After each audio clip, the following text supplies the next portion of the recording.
Next part ਹੈ sperm ਡਕਟਸ ਔਰ ਵੈਸਾ ਡਿਫਰੈਂਸ਼ੀਏਟਾ। ਇਹਦੇ ਵਿੱਚ ਕੀ ਹੁੰਦਾ ਹੈ, ਇਟ ਸਟਾਰਟ ਫਰੋਮ ਐਪੀਡਾਈਮਿਸ। ਇਹ ਐਪੀਡਾਈਮਿਸ ਤੋਂ ਸਟਾਰਟ ਹੁੰਦਾ ਹੈ, ਇੱਧਰੋਂ ਵਾਸਾ ਡਿਫਰੈਂਸਾ ਕਿ ਐਪੀਡਾਈਮਿਸ ਤੋਂ ਇੱਦਾਂ ਸ਼ੁਰੂ ਹੁੰਦਾ ਇੱਥੋਂ। Then they eject sperm into the urethra prior to ejaculation. ਇਹਦੇ ਵਿੱਚ ਕੀ ਹੈ, ਜਿਹੜਾ ਇਹ ਐਪੀਡਾਈਮਿਸ ਹੈ ਇਹ ਮਤਲਬ ਸਪਰਮਸ ਨੂੰ ਰਿਲੀਜ਼ ਕਰਦਾ। ਸਪਰਮਸ ਨੂੰ ਰਿਲੀਜ਼ ਕਰਕੇ ਕੀ ਹੈ ਇਹ ਨੀਚੇ ਕੋਇਲ ਦੇ ਥਰੂ ਸੈਂਡ ਕਰ ਦਿੰਦਾ, ਠੀਕ ਹੈ। ਅਤੇ ਕੋਇਲ ਸੈਂਡ ਹੋ ਕੇ ਕੀ ਇੱਥੇ ਯੂਰੇਟਰ ਤੱਕ ਆ ਜਾਂਦਾ। ਨੈਕਸਟ ਆ ਗਿਆ ਆਪਣੇ ਕੋਲ ਯੂਰੇਟਰਾ। ਯੂਰੇਟਰਾ ਕੀ ਹੈ, it is a medium tube like structure. ਇਹ ਇੱਕ ਟਿਊਬ ਲਾਈਕ ਸਟਰਕਚਰ ਹੁੰਦੀ ਹੈ। ਆਹ ਵਾਲੀ ਚੀਜ਼ ਜਿਹੜੀ ਹੈ ਕਿੱਧਰੋਂ ਇੱਦਾਂ, ਆਹ ਵਾਲੀ ਚੀਜ਼ ਇਹ ਟਿਊਬ ਲਾਈਕ ਸਟਰਕਚਰ ਹੈ that extend through the penis and open at its tips. ਜਿਹੜਾ ਪੈਨਿਸ ਤੋਂ ਸਟਾਰਟ ਹੋ ਕੇ ਇਹ ਕੀ ਹੈ, ਇੱਥੋਂ ਪੈਨਿਸ ਤੋਂ ਸਟਾਰਟ ਹੋ ਕੇ ਇੱਥੋਂ ਨੀਚੋਂ ਅਤੇ ਨੀਚੇ ਤੱਕ ਜਾਂਦੀ ਹੈ, ਪੂਰੀ ਐਂਡ ਤੱਕ ਹੁੰਦੀ ਹੈ at the tip of this, ਠੀਕ ਹੈ, ਟਿਪ ਤੱਕ ਜਾਂਦੀ ਹੈ। This serve a passage of both urine and sperm. ਇਹਦੇ ਵਿੱਚੋਂ ਕੀ ਹੈ, ਯੂਰੇਥਰਾ ਥਰੂ ਕੀ ਹੈ, ਯੂਰੀਨ ਪਲੱਸ ਸਪਰਮ ਜਿਹੜੇ ਹੈਗੇ ਦੋਨੋਂ ਰਿਲੀਜ਼ ਹੁੰਦੇ ਆ।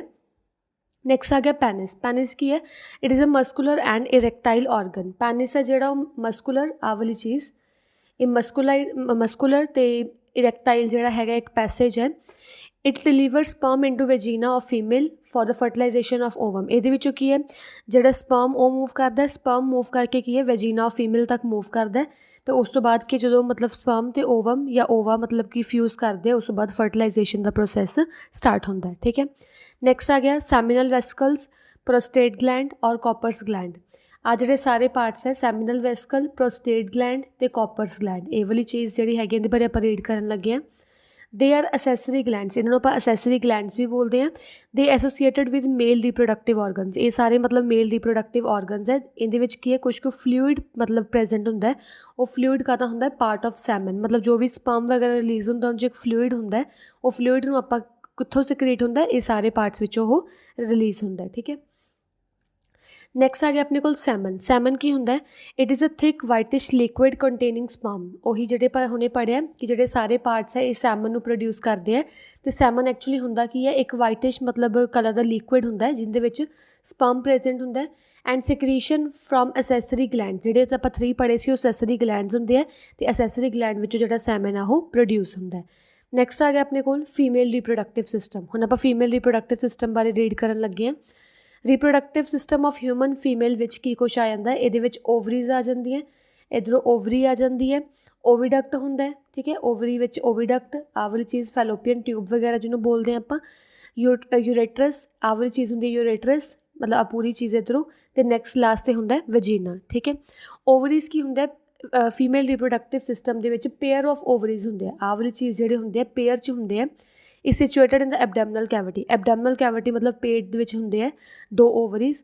Only 1 ovum or egg is released every month by either of the 2 ovaries. ਹਰੇਕ 2 ਓਵਰੀਜ਼ ਵਿੱਚ ਕੀ ਹੈ, ਹਰੇਕ ਮੰਥ ਕੀ ਹੈ, ਓਨਲੀ 1 ਜਿਹੜਾ ਐਗ ਹੈ ਉਹ ਪ੍ਰੋਡਿਊਸ ਹੁੰਦਾ ਹੈ। ਮਤਲਬ ਹਰੇਕ ਓਵਰੀ ਦੇ ਵਿੱਚ ਜਾਂ ਇੱਧਰ ਕੋਈ ਵੀ ਇੱਕ ਐਗ ਹਰੇਕ ਮੰਥ ਵਿੱਚ ਪ੍ਰੋਡਿਊਸ ਹੁੰਦਾ ਹੈ, ਠੀਕ ਹੈ। Functioning of ovary and whole female reproductive system is under the control of hormone secreted by ovary. ਜਿਹੜਾ ਵੀ ਫੰਕਸ਼ਨ ਮਤਲਬ ਹੁੰਦਾ ਹੈ ਫੀਮੇਲ ਰੀਪਰੋਡਕਟਿਵ ਸਿਸਟਮ ਦਾ, ਉਹ ਜਿਹੜੇ ਵੀ ਓਵਰੀ ਵਿੱਚ ਹਾਰਮੋਨਸ ਸਿਕ੍ਰੀਟ ਹੁੰਦੇ ਆ ਉਹ ਹਾਰਮੋਨਸ 'ਤੇ ਡਿਪੈਂਡ ਕਰਦਾ ਵੀ ਫੰਕਸ਼ਨਿੰਗ ਕਿੱਦਾਂ ਹੋ ਰਹੀ ਹੈ ਫੀਮੇਲ ਰੀਪਰੋਡਕਟਿਵ ਸਿਸਟਮ ਦੀ। ਅਤੇ ਉਹ ਹਾਰਮੋਨਸ ਕਿਹੜੇ ਹੁੰਦੇ ਆ, ਐਸਟ੍ਰੋਜਨ ਅਤੇ ਪੈਸਟ੍ਰੋਜਨਸ, ਠੀਕ ਹੈ। ਓਵੀਡਕਟ ਜਾਂ ਫੈਲੋਪੀਅਨ ਟਿਊਬ ਕਿਹੜੀ ਹੈ, ਆਹ ਵਾਲੀ ਚੀਜ਼ ਪੂਰੀ ਹੁੰਦੀ ਹੈ ਫੈਲੋਪੀਅਨ ਟਿਊਬ, ਠੀਕ ਹੈ, ਜਿਹਨੂੰ ਆਪਾਂ ਓਵੀਡਕਟ ਵੀ ਬੋਲਦੇ ਹਾਂ। Oviduct or fallopian tube are funnel shaped. ਇਹ ਫਨਲ ਸ਼ੇਪਡ ਇੱਦਾਂ ਫਨਲ ਸ਼ੇਪਡ ਹੁੰਦੀ ਹੈ। Coiled muscular tube with joint to the uterus and ovaries. ਇਹ ਜਿਹੜੀ ਹੈਗੀ ਹੈ ਫੈਲੋਪੀਅਨ ਟਿਊਬ, ਇਹ ਅੱਗੇ ਓਵਰੀਜ਼ ਅਤੇ ਉਸ ਤੋਂ ਬਾਅਦ ਯੂਰੇਟਰ ਨਾਲ ਕੀ ਹੈ ਅਟੈਚਡ ਹੁੰਦੀ ਹੈ। The ovum released from the ovaries transported through fallopian tube. ਜਿਹੜਾ ਓਵਮ ਦੇ ਵਿੱਚ, ਜਿਹੜਾ ਓਵਰੀ ਦੇ ਵਿੱਚ ਐਗ ਪ੍ਰੋਡਿਊਸ ਹੁੰਦਾ, ਐਗ ਪ੍ਰੋਡਿਊਸ ਹੋ ਕੇ ਉਹ ਫੀਮੇਲ ਮਤਲਬ ਇੱਥੇ ਫੈਲੋਪੀਅਨ ਟਿਊਬ ਵਿੱਚ ਜਾਂਦਾ, ਫਿਰ ਉਸ ਤੋਂ ਬਾਅਦ ਟਰਾਂਸਫਰ ਕਰਦਾ, ਠੀਕ ਹੈ।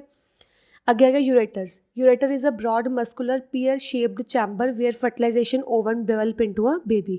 ਜਿਹੜਾ ਯੂਰੇਟਰਸ ਹੈ ਇਹਦੇ ਵਿੱਚ ਕੀ ਜਿਹੜੀ ਆਹ ਵਾਲੀ ਚੀਜ਼ ਇੱਕ ਯੂਰੇਟਰਸ ਹੁੰਦਾ ਹੈ, ਪੀਅਰ ਸ਼ੇਪਡ ਲਾਈਕ ਸਟਰਕਚਰ ਹੁੰਦੀ ਹੈ, ਕਾਫੀ ਮਤਲਬ ਵੱਡਾ ਹੁੰਦਾ ਹੈ ਯੂਰੇਟਰਸ। ਅਤੇ ਯੂਰੇਟਰਸ ਵਿੱਚ ਕੀ ਹੈ ਬਰੋਡ ਹੁੰਦਾ ਅਤੇ ਜਿਹੜਾ ਵੀ ਓਵਮ ਬਣਦਾ ਫਰਟੀਲਾਈਜ਼ਡ ਓਵਮ ਬਣਦਾ, ਉਹ ਓਵਮ ਕੀ ਹੈ ਇੱਥੇ ਆ ਕੇ ਗਰੋ ਹੁੰਦਾ ਐਜ਼ ਇਨ ਅ ਬੇਬੀ, ਠੀਕ ਹੈ। ਜਿਵੇਂ ਆਪਾਂ ਫਰਟੀਲਾਈਜੇਸ਼ਨ ਤੋਂ ਬਾਅਦ ਜਿਹੜਾ ਐਗ ਤੋਂ ਓਵਮ ਬਣਦਾ, ਓਵਨ ਤੋਂ ਜ਼ਾਈਗੋਟ ਬਣਦਾ, ਜ਼ਾਈਗੋਟ ਜਦੋਂ ਹੌਲੀ ਹੌਲੀ ਬੇਬੀ ਵਿੱਚ ਕਨਵਰਟ ਹੁੰਦਾ, ਉਹ ਸਾਰਾ ਪ੍ਰੋਸੈਸ ਕਾਹਦੇ ਵਿੱਚ ਹੁੰਦਾ, ਇਸ ਯੂਰੇਟਰਸ ਵਿੱਚ ਹੁੰਦਾ। ਯੂਰੇਟਰਸ ਆਪਾਂ ਵਾਰਮਥ ਵੀ ਕਹਿੰਦੇ ਹਾਂ, ਠੀਕ ਹੈ। ਅੱਗੇ ਅੱਗੇ vagina, it is a wide muscular tube which is connected with ureters and open outside. ਉਸ ਤੋਂ ਬਾਅਦ ਵੈਜੀਨਾ ਆ ਜਾਂਦਾ। ਵੈਜੀਨਾ ਆਹ ਵਾਲੀ ਚੀਜ਼ ਹੈ ਜਿਹੜੀ ਮਤਲਬ ਕਿ ਯੂਰੇਟਰ ਨਾਲ ਕਨੈਕਟਡ ਹੁੰਦੀ ਹੈ। ਉਸ ਤੋਂ ਬਾਅਦ ਨੀਚੇ ਕੀ ਹੈ, ਓਪਨ ਹੁੰਦੀ ਹੈ। ਓਪਨ ਇਹਦੇ ਵਿੱਚ ਯੂਰੀਨ ਵਗੈਰਾ ਪਾਸ ਹੋਣ ਵਿੱਚ ਹੈਲਪਫੁਲ ਹੁੰਦੀ ਹੈ, ਠੀਕ ਹੈ। It receive sperm from the male for the fertilisation of ovum. Vagina ਵਿੱਚੋਂ ਕੀ ਹੈ, ਜਿਹੜਾ ਸਪਰਮ ਵਗੈਰਾ ਹੁੰਦਾ ਉਹ ਇਨਸਾਈਡ ਮੂਵ ਕਰਦਾ। ਸਪਰਮ ਕੀ ਹੈ, ਇਨਸਾਈਡ ਮੂਵ ਕਰਨ ਵਿੱਚ ਹੈਲਪਫੁਲ ਹੁੰਦਾ। ਜਦੋਂ ਸਪਰਮ ਇਨਸਾਈਡ ਮੂਵ ਕਰਦਾ ਉੱਥੇ ਜਾ ਕੇ ਫਰਟੀਲਾਈਜੇਸ਼ਨ ਪ੍ਰੋਸੈਸ ਟੇਕਸ ਪਲੇਸ ਹੁੰਦਾ, ਠੀਕ ਹੈ। ਨੈਕਸਟ ਆ ਗਿਆ ਆਪਣੇ ਕੋਲ ਓਵੂਲੇਸ਼ਨ। ਓਵੂਲੇਸ਼ਨ ਕੀ ਹੈ, ਦ process of release of ਓਵਮ from ovary is called ovulation. Ovary ਵਿੱਚੋਂ ਪਤਾ, ਇਹ ਓਵਰੀ ਵਿੱਚੋਂ ਹਮੇਸ਼ਾ ਮਤਲਬ ਕੀ ਹੈ, ਇੱਕ ਓਵਮ ਪ੍ਰੋਡਿਊਸ ਹੁੰਦਾ। ਓਵਮ ਮੀਨਸ ਐਗ ਟਾਈਪ ਹੁੰਦਾ। ਐਗ ਟਾਈਪ ਜਦੋਂ ਓਵਮ ਪ੍ਰੋਡਿਊਸ ਹੁੰਦਾ ਤਾਂ ਉਹ ਪੂਰੇ ਪ੍ਰੋਸੈਸ ਨੂੰ, ਜਦੋਂ ਇੱਕ ਓਵਰੀ ਓਵਮ ਪ੍ਰੋਡਿਊਸ ਕਰਦੀ ਹੈ, ਉਹ ਪੂਰੇ ਪ੍ਰੋਸੈਸ ਨੂੰ ਓਵੂਲੇਸ਼ਨ ਬੋਲਦੇ ਆ। ਹਿਊਮਨ ਬੀਂਗਸ ਕੀ ਹੈ, in human beings only 1 ovum is released every month. ਹਰੇਕ ਮੰਥ ਵਿੱਚ ਕੀ ਹੈ, ਫੀਮੇਲ ਰਿਪਰੋਡਕਟਿਵ ਸਿਸਟਮ ਦੀ ਗੱਲ ਹੋ ਰਹੀ ਹੈ ਇਹ। ਹਰੇਕ ਮੰਥ ਕੀ ਹੈ, ਓਵਮ ਇੱਕ ਓਵਰੀ ਜਿਹੜੀ ਇੱਕ ਓਵਮ ਨੂੰ ਪ੍ਰੋਡਿਊਸ ਕਰਦੀ ਹੈ, ਠੀਕ ਹੈ। ਇਨ 2 ਆਫ ਦ ਓਵਰੀਜ਼, ਜਾਂ ਤਾਂ ਇੱਧਰ ਹੋ ਸਕਦਾ ਜਾਂ ਇੱਧਰ ਹੋ ਸਕਦਾ, ਦੋਨੇ ਅਲਟਰਨੇਟਿਵਲੀ ਹੁੰਦਾ, ਇੱਕ ਵਾਰੀ ਇੱਧਰੋਂ ਇੱਕ ਵਾਰੀ ਇੱਧਰੋਂ, ਠੀਕ ਹੈ। The ovum is picked up by the oviductal funnel or oviduct. ਜਿਹੜਾ ਓਵਮ ਹੈ ਬਾਅਦ ਵਿੱਚ ਓਵੀਡਕਟ ਦੇ ਥਰੂ, ਆਹ ਵਾਲੀ ਪਾਈਪ ਦੇ ਥਰੂ, ਫਨਲ ਸ਼ੇਪ ਦੇ ਥਰੂ ਕੀ ਹੈ, ਮੂਵ ਕਰਨਾ ਸ਼ੁਰੂ ਹੋ ਜਾਂਦਾ ਹੈ। ਫਰਟੀਲਾਈਜੇਸ਼ਨ ਇਨ ਹਿਊਮਨਸ, ਹੁਣ ਹਿਊਮਨ ਵਿੱਚ ਫਰਟੀਲਾਈਜੇਸ਼ਨ ਹੁੰਦੀ ਕੀ ਹੈ, in human being the fertilisation or union of sperm or ovum occurs in the interior part of the oviduct and zygote is form. ਇਹਦੇ ਵਿੱਚ ਕੀ ਹੈ, ਓਵੀਡਕਟ ਜੋ ਇਨਸਾਈਡ ਮਤਲਬ ਓਵਰੀ ਦੇ ਅੰਦਰ ਓਵੀਡਕਟ ਹੁੰਦਾ, ਜਿਹੜੀ ਆਹ ਵਾਲੀ ਚੀਜ਼ ਪੂਰੀ ਹੈ ਓਵੀਡਕਟ ਵਾਲੀ। ਇਹਦੇ ਵਿੱਚ ਕੀ ਹੁੰਦਾ, ਸਪਰਮ ਅਤੇ ਓਵਮ ਜਿਹੜੇ ਹੈਗੇ ਦੋਨੋਂ ਫਰਟੀਲਾਈਜੇਸ਼ਨ ਕਰਦੇ, ਯੂਨੀਅਨ ਕਰਦੇ ਆ। ਯੂਨੀਅਨ ਕਰਨ ਤੋਂ ਬਾਅਦ ਹੌਲੀ ਹੌਲੀ ਕੀ ਹੈ, ਜਦੋਂ ਯੂਨੀਅਨ ਹੋ ਜਾਂਦੀ ਹੈ ਜ਼ਾਈਗੋਟ ਬਣਨਾ ਸ਼ੁਰੂ ਹੁੰਦਾ। ਇੱਦਾਂ ਦੇ ਫਰਟੀਲਾਈਜ਼ਡ ਐਗ ਬਣਨੇ ਸ਼ੁਰੂ ਹੋ ਜਾਂਦੇ ਆ। ਉਹ ਫਰਟੀਲਾਈਜ਼ਡ ਐਗਸ ਨੂੰ ਆਪਾਂ ਜ਼ਾਈਗੋਟ ਬੋਲਦੇ ਹਾਂ, ਠੀਕ ਹੈ। ਤਾਂ ਫਸਟ ਇਹ ਜਿਹੜਾ ਜ਼ਾਈਗੋਟ ਫਾਰਮੇਸ਼ਨ ਹੈ, ਜਿਹਦੇ ਵਿੱਚ ਸਪਰਮ ਅਤੇ ਜਿਹੜਾ ਐਗ ਹੈ ਉਹ ਮਤਲਬ ਫਿਊਜ਼ ਕਰਕੇ ਓਵਮ ਵਿੱਚ ਕੀ ਹੈ, ਜ਼ਾਈਗੋਟ ਬਣਾਉਂਦਾ। ਉਹ ਫਸਟ ਸਟੈਪ ਹੁੰਦਾ ਆਪਣਾ ਰੀਪਰੋਡਕਸ਼ਨ ਦਾ, ਠੀਕ ਹੈ। ਨੈਕਸਟ ਆ ਗਿਆ ਡਿਵੈਲਪਮੈਂਟ ਆਫ ਹਿਊਮਨ ਐਂਬਰੀਓ। ਫਿਰ ਜਦੋਂ ਹੌਲੀ ਹੌਲੀ ਉਹ ਜ਼ਾਈਗੋਟ ਕੀ ਹੈ, ਮਤਲਬ ਡਿਵਾਈਡ ਕਰਨਾ ਸ਼ੁਰੂ ਕਰਦਾ ਫਰਟੀਲਾਈਜੇਸ਼ਨ ਤੋਂ ਬਾਅਦ, ਉਹ ਮਤਲਬ ਕਿ ਗਰੋ ਕਰਨਾ ਸ਼ੁਰੂ ਕਰ ਜਾਂਦਾ, ਉਹਨੂੰ ਬੋਲਦੇ ਆ ਕਿ ਉਹ ਐਂਬਰੀਓ ਵਿੱਚ ਕਨਵਰਟ ਹੋ ਜਾਂਦਾ। Zygote start dividing immediately after fertilisation. ਜਦੋਂ ਫਰਟੀਲਾਈਜੇਸ਼ਨ ਕੰਪਲੀਟ ਹੁੰਦੀ ਹੈ ਕਿ ਸਪਰਮ ਅਤੇ ਓਵਮ ਜਿਹੜੇ ਹੈਗੇ ਫਿਊਜ਼ ਕਰ ਜਾਂਦੇ ਆ, ਫਿਊਜ਼ ਕਰਨ 'ਤੇ ਫਰਟੀਲਾਈਜੇਸ਼ਨ ਸਟਾਰਟ ਹੋ ਜਾਂਦੀ ਹੈ। ਫਰਟੀਲਾਈਜੇਸ਼ਨ ਸਟਾਰਟ ਹੋਣ ਦਾ ਸਭ ਤੋਂ ਫਸਟ ਸਟੈਪ ਹੀ ਹੈ ਕਿ ਜ਼ਾਈਗੋਟ ਬਣਦਾ ਹੈ। ਜ਼ਾਈਗੋਟ ਤੋਂ ਬਾਅਦ ਕਿ ਜੋ ਜ਼ਾਈਗੋਟ ਬਣ ਜਾਂਦਾ ਉਸ ਤੋਂ ਬਾਅਦ ਉਹ ਇਮੀਡੀਏਟਲੀ ਕਿ ਹੌਲੀ ਹੌਲੀ ਡਿਵਾਈਡ ਹੋਣਾ ਸ਼ੁਰੂ ਹੋ ਜਾਂਦਾ। ਆਫਟਰ ਡਿਸੈਂਡਿੰਗ ਥਰੂ ਦ ਓਵੀਡਕਟ ਵਿੱਚ ਜਾਣ ਤੋਂ ਬਾਅਦ, ਆਹ ਵਾਲੀ ਪੂਰੀ ਚੀਜ਼ ਹੁੰਦੀ ਹੈ ਓਵੀਡਕਟ ਵਿੱਚ ਜਾਣ ਤੋਂ ਬਾਅਦ ਕੀ ਇਹਦਾ ਜਿਹੜਾ ਜ਼ਾਈਗੋਟ ਹੈ ਉਹ ਰੈਪਿਡਲੀ ਡਿਵਾਈਡ ਕਰਨ ਲੱਗ ਜਾਂਦਾ। ਦੇਖੋ ਇੱਥੇ ਪਹਿਲਾਂ ਇੱਕ ਜ਼ਾਈਗੋਟ ਸੀਗਾ, ਹੁਣ ਕਾਫੀ ਸਾਰੇ ਜ਼ਾਈਗੋਟ ਇੱਦਾਂ ਬਣਨੇ ਸ਼ੁਰੂ ਹੋ ਗਏ, ਠੀਕ ਹੈ। ਡਿਵਾਈਡ ਕਰਦਾ, give rise to the ball of cells, ਅਤੇ ਹੌਲੀ ਹੌਲੀ ਕੀ ਬਾਲ ਆਫ ਸੈਲਸ ਕੇ ਬਣਨੀਆਂ ਸ਼ੁਰੂ ਹੋ ਜਾਂਦੀਆਂ। This can multiply and differentiate in develop into tissue organ and organ system of body. ਬਾਅਦ ਵਿੱਚ ਕੀ ਇਹ ਸਾਰੇ ਜ਼ਾਈਗੋਟ ਆ ਜਿਹੜੇ ਹੌਲੀ ਹੌਲੀ ਕੀ ਡਿਵੈਲਪ ਹੁੰਦੇ ਆ, ਡਿਫਰੈਂਸ਼ੀਏਟ ਹੁੰਦੇ ਆ। ਜਦੋਂ ਡਿਵੈਲਪ ਹੋ ਜਾਂਦੇ ਆ ਪ੍ਰੋਪਰਲੀ ਤਾਂ ਉਹਦੇ ਵਿੱਚ ਕੀ ਜਿਹੜੇ ਟਿਸ਼ੂਜ਼ ਆਰਗਨ ਸਿਸਟਮ, ਮਤਲਬ ਇੱਕ ਜਦੋਂ ਨਿਊ ਬੇਬੀ ਮਤਲਬ ਪ੍ਰੋਡਿਊਸ ਹੋਣਾ ਸ਼ੁਰੂ ਹੋ ਜਾਂਦਾ ਤਾਂ ਉਹਦੇ ਵਿੱਚ ਟਿਸ਼ੂਜ਼ ਆਰਗਨ ਸਿਸਟਮ ਸਾਰਾ ਕੁਛ ਆਪਦਾ ਡਿਵੈਲਪ ਹੋਣਾ ਸ਼ੁਰੂ ਹੋ ਜਾਂਦਾ। ਅਤੇ ਇਸੇ ਡਿਵੈਲਪਿੰਗ ਸਟਰਕਚਰ ਨੂੰ ਆਪਾਂ ਬੋਲਦੇ ਹਾਂ ਕਿ ਐਂਬਰੀਓ ਵਿੱਚ ਕਨਵਰਟ ਹੋਣਾ ਸ਼ੁਰੂ ਹੋ ਗਿਆ। ਜ਼ਾਈਗੋਟ ਤਾਂ ਸੀਗਾ ਕਿ ਜਦੋਂ ਸਪਰਮ ਅਤੇ ਓਵਮ ਮਤਲਬ ਫਿਊਜ਼ ਹੋਏ ਉਦੋਂ ਜ਼ਾਈਗੋਟ ਬਣ ਗਿਆ। ਉਹਦੇ ਵਿੱਚ ਕੋਈ ਵੀ ਟਿਸ਼ੂ ਆਰਗਨ ਜਾਂ ਆਰਗਨ ਸਿਸਟਮ ਹਾਲੇ ਨਹੀਂ ਬਣਿਆ ਸੀਗਾ ਉਸ ਛੋਟੇ ਜਿਹੇ ਐਗ ਦਾ। ਬਟ ਜਦੋਂ ਉਹ ਐਗ ਹੌਲੀ ਹੌਲੀ ਡਿਵਾਈਡ ਕਰਦੇ ਰੈਪਿਡਲੀ, ਮਤਲਬ ਅੰਦਰ ਹੀ ਅੰਦਰ ਡਿਵਾਈਡ ਕਰਨਾ ਸ਼ੁਰੂ ਕਰ ਦਿੰਦੇ ਆ। ਡਿਵਾਈਡ ਕਰਨ 'ਤੇ ਕੀ ਹੁੰਦਾ, ਉਹ ਉਹਦੇ ਮਤਲਬ ਟਿਸ਼ੂਜ਼ ਆਰਗਨ ਸਿਸਟਮ ਸਾਰਾ ਕੁਛ ਡਿਫਰੈਂਸ਼ੀਏਟ ਹੋਣ ਲੱਗ ਜਾਂਦਾ। ਅਤੇ ਜਦੋਂ ਇਹ ਸਾਰਾ ਕੁਛ ਡਿਵੈਲਪ ਹੋਣ ਲੱਗ ਜਾਂਦਾ ਉਸ ਐਂਬਰੀਓ ਦੇ ਅੰਦਰ, ਤਾਂ ਉਹਨੂੰ ਆਪਾਂ ਬੋਲਦੇ ਹਾਂ ਕਿ ਜਿਹੜੀ ਡਿਵੈਲਪਮੈਂਟ ਹੋ ਰਹੀ ਹੈ ਐਂਬਰੀਓ ਦੀ। ਨੈਕਸਟ ਆ ਗਿਆ ਆਪਣੇ ਕੋਲ ਇੰਪਲੈਂਟੇਸ਼ਨ ਕੀ ਹੈ, on reaching the uterus the embryo attach itself to the wall of uterus by placenta. ਜਦੋਂ ਮਤਲਬ ਕਿ ਸਾਰਾ ਜਿਹੜਾ ਐਂਬਰੀਓ ਹੈ ਉਹ ਯੂਟਰਸ ਤੱਕ ਪਹੁੰਚ ਜਾਂਦਾ। ਐਂਬਰੀਓ ਇੱਦਾਂ ਇੱਥੇ ਯੂਟਰਸ ਤੱਕ ਪਹੁੰਚ ਗਿਆ, ਆਹ ਵਾਲੀ ਪੂਰੀ ਲਾਈਨਿੰਗ ਤੱਕ ਯੂਟਰਸ ਤੱਕ ਪਹੁੰਚ ਗਿਆ। ਉਸ ਤੋਂ ਬਾਅਦ ਕੀ ਹੁੰਦਾ, ਇਹ ਯੂਟਰਸ ਨਾਲ ਕੀ ਹੈ ਅਟੈਚਡ ਹੋ ਜਾਂਦਾ। ਇਹ ਵਾਲੀ ਚੀਜ਼ ਇੱਥੇ ਯੂਟਰਸ ਨਾਲ ਅਟੈਚਡ ਹੋ ਜਾਂਦੀ। ਯੂਟਰਸ ਨਾਲ ਅਟੈਚ ਕਿਵੇਂ ਹੁੰਦੀ ਹੈ, ਬਾਈ ਦਾ ਪਲੈਸੈਂਟਾ। ਇੱਕ ਨੇਮ ਹੈ ਮਤਲਬ ਉਸ ਚੀਜ਼ ਦਾ, ਉਹਨੂੰ ਪਲੈਸੈਂਟਾ ਬੋਲਦੇ ਆ, ਉਹਦੇ ਥਰੂ ਅਟੈਚ ਹੋ ਜਾਂਦਾ, ਠੀਕ ਹੈ। ਦਿਸ ਇਜ਼ ਕਾਲਡ ਇੰਪਲੈਂਟੇਸ਼ਨ, ਅਤੇ ਇਹਨੂੰ ਆਪਾਂ ਬੋਲਦੇ ਹਾਂ ਇੰਪਲੈਂਟੇਸ਼ਨ, ਕਿ ਜਦੋਂ ਮਤਲਬ ਇੱਕ ਐਂਬਰੀਓ ਯੂਟਰਸ ਤੱਕ ਪਹੁੰਚ ਜਾਂਦਾ। ਯੂਟਰਸ ਪਹੁੰਚਣ ਤੱਕ ਕੀ ਹੈ ਉਹ ਆਪਦੇ ਆਪ ਨੂੰ ਉਸ ਯੂਟਰਸ ਦੀ ਵਾਲ 'ਤੇ ਅਟੈਚ ਕਰ ਲੈਂਦਾ, ਕਾਹਦੇ ਥਰੂ, ਬਾਈ ਪਲੈਸੈਂਟਾ ਥਰੂ, ਅਤੇ ਇਹੀ ਆਪਾਂ ਪ੍ਰੋਸੈਸ ਨੂੰ ਇੰਪਲੈਂਟੇਸ਼ਨ ਬੋਲਦੇ ਹਾਂ। ਫਿਰ ਕੀ ਕਰਦਾ ਹੈ, ਜਦੋਂ ਉਹ ਯੂਟਰਸ ਦੀ ਵॉल ਨਾਲ ਆਪਦੇ ਆਪ ਨੂੰ ਕਨੈਕਟ ਕਰ ਲੈਂਦਾ ਤਾਂ ਐਮਬ੍ਰੀਓ ਕੀ ਕਰਦਾ, ਜਿਹੜਾ ਅੰਦਰ ਛੋਟਾ ਬੇਬੀ ਗਰੋ ਕਰ ਰਿਹਾ ਹੁੰਦਾ ਹੈ, ਉਹ ਹੌਲੀ ਹੌਲੀ ਕਿ ਮਦਰ ਦੇ ਬਲੱਡ ਤੋਂ ਮਤਲਬ ਆਪਦਾ ਨਿਊਟਰੀਐਂਟ, ਆਕਸੀਜਨ, ਸਾਰਾ ਕੁਛ ਸਾਹ ਵਗੈਰਾ ਮਤਲਬ ਅੰਦਰ ਹੀ ਲੈਣਾ ਸ਼ੁਰੂ ਕਰ ਦਿੰਦਾ। ਕਾਹਦੇ ਥਰੂ ਪਲੇਸੈਂਟਾ। ਉਹ ਜਿਹੜੀ ਵॉल ਹੁੰਦੀ ਹੈ ਯੂਟਰਸ ਤੇ ਉਹ ਐਗ ਦੇ ਵਿੱਚ ਜਿਹੜੀ ਵॉल ਹੁੰਦੀ ਉਹਨੂੰ ਪਲੇਸੈਂਟਾ ਕਹਿ ਸਕਦੇ ਹਾਂ। ਮਤਲਬ ਜਿਹੜਾ ਛੋਟਾ ਬੇਬੀ ਐਮਬ੍ਰੀਓ ਵਿੱਚ ਗਰੋ ਕਰ ਰਿਹਾ ਹੁੰਦਾ ਉਹ ਆਪਦੀ ਮਦਰ ਦੇ ਬਲੱਡ ਤੋਂ ਕੀ ਹੈ, ਆਕਸੀਜਨ ਲੈਂਦਾ, ਨਿਊਟਰੀਐਂਟਸ ਲੈਂਦਾ ਅਤੇ ਕਾਰਬਨ ਡਾਈਆਕਸਾਈਡ ਜਾਂ ਹੋਰ ਐਕਸਕ੍ਰੀਟਰੀ ਪ੍ਰੋਡਕਟਸ ਜਿਹੜੇ ਉਹਨੇ ਵੇਸਟ ਪ੍ਰੋਡਕਟ ਬਾਹਰ ਰਿਲੀਜ਼ ਕਰਨੇ ਆ, ਉਹ ਵੀ ਥਰੂ ਇਹ ਪਲੇਸੈਂਟਾ ਕੀ ਹੈ ਰਿਲੀਜ਼ ਕਰ ਦਿੰਦਾ।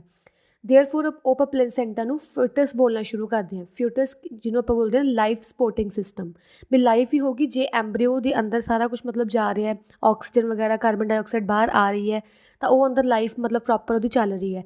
ਜੇ ਪਲੇਸੈਂਟਾ ਨਾ ਕੰਮ ਕਰੂਗਾ ਤਾਂ ਫਿਰ ਉਹ ਜਿਹੜਾ ਐਮਬ੍ਰੀਓ ਵੀ ਖਰਾਬ ਹੋ ਸਕਦਾ। ਠੀਕ ਹੈ, ਪਰ ਜਿਹੜਾ ਪਲੇਸੈਂਟਾ ਇਹਨੂੰ ਆਪਾਂ ਫੋਟਸ ਲਾਈਫ ਸਿਸਟਮ ਵੀ ਬੋਲ ਸਕਦੇ ਹਾਂ। ਦਾ ਐਮਬ੍ਰੀਓ ਕੰਟੀਨਿਊ ਟੂ ਗਰੋ। ਫਿਰ ਜਿਹੜਾ ਹੁਣ ਐਮਬ੍ਰੀਓ ਹੈ ਹੌਲੀ ਹੌਲੀ ਕੀ ਹੈ ਗਰੋ ਕਰਨਾ ਸ਼ੁਰੂ ਕਰਦਾ, ਉਹਦੇ ਪੂਰੇ ਜਿਹੜੇ ਬੋਡੀ ਪਾਰਟਸ ਹੈ ਡਿਵੈਲਪ ਕਰਨਾ ਸ਼ੁਰੂ ਕਰ ਜਾਂਦੇ। ਠੀਕ ਹੈ, woman with embryo attached to uterine wall is called pregnant. ਜਦੋਂ ਮਤਲਬ ਇੱਕ ਵੂਮਨ ਦੇ ਅੰਦਰ ਯੂਟਰਾਈਨ ਦੀ ਵॉल ਨਾਲ ਉਹ ਐਮਬ੍ਰੀਓ ਅਟੈਚਡ ਹੋਣਾ ਸ਼ੁਰੂ ਹੋ ਜਾਂਦਾ ਅਤੇ ਉਹਨੂੰ ਹੌਲੀ ਹੌਲੀ ਸਾਰਾ ਮਤਲਬ ਕਿ ਮਦਰ ਦੇ ਬਲੱਡ ਤੋਂ ਆਕਸੀਜਨ ਵਗੈਰਾ, ਨਿਊਟ੍ਰੀਸ਼ਨ ਵਗੈਰਾ ਮਿਲਣੇ ਸ਼ੁਰੂ ਹੋ ਜਾਂਦੇ ਤਾਂ ਆਪਾਂ ਉਸ ਵੂਮਨ ਨੂੰ ਪ੍ਰੈਗਨੈਂਟ ਕਹਿੰਦੇ ਹਾਂ and this condition is called pregnancy. ਠੀਕ ਹੈ, ਨੈਕਸਟ ਆ ਗਿਆ ਆਪਣੇ ਕੋਲ ਐਟ 2 ਮੰਥ ਆਫ ਸਟੇਜਿਸ। ਇਹਦੇ ਵਿੱਚ ਦੇਖੋ ਜਿਵੇਂ ਉਹ ਜਿਹੜਾ ਐਗ ਸੀਗਾ ਉਹ ਪਲੇਸੈਂਟਾ ਥਰੂ ਇੱਥੇ ਮਤਲਬ ਯੂਟਰਸ ਨਾਲ ਅਟੈਚਡ ਹੋ ਗਿਆ। ਐਟ 2 ਮੰਥ ਸਟੇਜ, 2 ਮੰਥ ਤੋਂ ਬਾਅਦ ਕੀ ਹੁੰਦਾ, ਦਾ ਐਮਬ੍ਰੀਓ ਸਟਾਰਟ ਰਿਜ਼ੈਂਬਲਿੰਗ ਟੂ ਹਿਊਮਨ ਫਾਰਮ। ਹੌਲੀ ਹੌਲੀ ਜਿਹੜਾ ਐਮਬ੍ਰੀਓ ਹੈ ਇਹ ਬਹੁਤ ਛੋਟਾ ਜਿਹੜਾ ਸੀਗਾ ਉਹ ਮਤਲਬ ਹਿਊਮਨ ਦੀ ਫਾਰਮ ਵਿੱਚ ਆਉਣਾ ਸ਼ੁਰੂ ਹੋ ਜਾਂਦਾ, ਇਹਦਾ ਹਿਊਮਨ ਦੀ ਫਾਰਮ 'ਚ ਵੱਡਾ ਹੋਣਾ ਸ਼ੁਰੂ ਹੋ ਜਾਂਦਾ, ਜਿਹਨੂੰ ਆਪਾਂ ਬੋਲਦੇ ਹਾਂ foetus. The development and growth of foetus is completed by the end of 280 days. ਮਤਲਬ ਜਿਹੜਾ ਹੁਣ ਪੂਰੀ ਜਿਹੜੀ ਗਰੋਥ ਹੈ ਇਸ ਐਮਬ੍ਰੀਓ ਦੀ, ਜਦੋਂ ਐਮਬ੍ਰੀਓ ਤੋਂ ਬਾਅਦ ਛੋਟੀ ਛੋਟੀ ਹੌਲੀ ਹੌਲੀ ਉਹ ਮਤਲਬ ਫਿਟਸ ਵਿੱਚ ਕਨਵਰਟ ਹੋਣਾ ਸ਼ੁਰੂ ਹੁੰਦਾ, ਥੋੜ੍ਹੇ ਥੋੜ੍ਹੇ ਬੋਡੀ ਆਰਗਨਸ ਉਹਦੇ ਆਉਣੇ ਸ਼ੁਰੂ ਹੋ ਜਾਂਦੇ ਆ ਅਤੇ 280 ਡੇਜ਼ ਤੋਂ ਬਾਅਦ ਕੰਪਲੀਟਲੀ ਉਹ ਕੀ ਹੈ ਇੱਕ ਪੂਰਾ ਮਤਲਬ ਬੇਬੀ ਵਿੱਚ ਕਨਵਰਟ ਹੋ ਜਾਂਦਾ। ਮਤਲਬ ਇੱਦਾਂ ਹੌਲੀ ਹੌਲੀ ਜਿਵੇਂ 2 ਵੀਕਸ 'ਚ ਹੈ ਫਿਰ 12 ਵੀਕਸ 'ਚ ਹੋ ਜਾਊਗਾ ਅਤੇ ਜਦੋਂ 9 ਮੰਥਸ ਪੂਰੇ ਕੰਪਲੀਟ ਹੋ ਜਾਂਦੇ, 9 ਮੰਥ ਵਿੱਚ ਬੇਬੀ ਐਡਾ ਵੱਡਾ ਹੋ ਜਾਂਦਾ, ਮਤਲਬ ਪੂਰੇ ਦੇਖੋ ਉਹਦੇ ਲੈਗਸ ਵਗੈਰਾ ਜਾਂ ਨੋਜ਼, ਈਅਰਸ, ਆਈ ਸਾਰਾ ਕੁਛ ਆ ਜਾਂਦਾ। ਠੀਕ ਹੈ, ਦਾ ਉਹ ਸਾਰਾ ਕੁਛ ਇੱਕ ਜਿਹੜਾ ਹੁੰਦਾ ਹੈ ਉਸ ਤੋਂ ਬਾਅਦ ਇੱਕ ਮਦਰ ਹੈ ਜਿਹੜੀ ਇੱਕ ਮਤਲਬ ਬੇਬੀ ਨੂੰ ਬਰਥ ਦਿੰਦੀ ਹੈ। The full term of the development of body of baby in the womb of female is called gestation period. ਅਤੇ ਇਹ ਪੂਰਾ ਪੀਰੀਅਡ ਜਿਹਦੇ ਵਿੱਚ ਇੱਕ ਛੋਟਾ ਜਿਹਾ ਯੂਟਰਸ ਹੁੰਦਾ, ਹੌਲੀ ਹੌਲੀ ਛੋਟਾ ਜਿਹਾ ਆਪਣਾ ਐਮਬ੍ਰੀਓ ਹੁੰਦਾ, ਹੌਲੀ ਹੌਲੀ ਵੱਡਾ ਹੁੰਦਾ ਹੈ, ਫਿਰ ਇੱਕ ਵੱਡਾ ਹੋ ਕੇ ਫਿਊਟਸ ਬਣ ਜਾਂਦਾ, ਫਿਊਟਸ ਤੋਂ ਇੱਕ ਪ੍ਰੋਪਰ ਮਤਲਬ ਕਿ ਬਣ ਜਾਂਦਾ ਬੇਬੀ ਬਣ ਜਾਂਦਾ। ਉਹ ਪੂਰੇ ਜਿਹੜਾ ਪੀਰੀਅਡ ਹੁੰਦਾ ਜਦੋਂ ਆਪਦੀ ਜਿਹੜੀ ਮੰਮੀ ਹੁੰਦੀ ਉਹਨੂੰ ਕੋਖ ਵਿੱਚ ਰੱਖਦੀ ਹੈ ਉਹਨੂੰ ਗੈਸਟੇਸ਼ਨ ਪੀਰੀਅਡ ਬੋਲਦੇ ਆ। ਠੀਕ ਹੈ, the act of giving birth to a baby is known as parturition. ਅਤੇ ਜਿਹੜੀ ਐਕਟ ਜਦੋਂ ਮਤਲਬ ਇੱਕ ਮਦਰ ਆਪਦੇ ਬੇਬੀ ਨੂੰ ਬਰਥ ਦਿੰਦੀ ਹੈ ਅਤੇ ਉਹ ਪੂਰੇ ਮਤਲਬ ਜਿਹੜੇ ਐਕਟ ਨੂੰ ਉਹਨੂੰ ਆਪਾਂ ਬੋਲਦੇ ਹਾਂ ਪੈਟਰਾਈਜੇਸ਼ਨ। ਠੀਕ ਹੈ।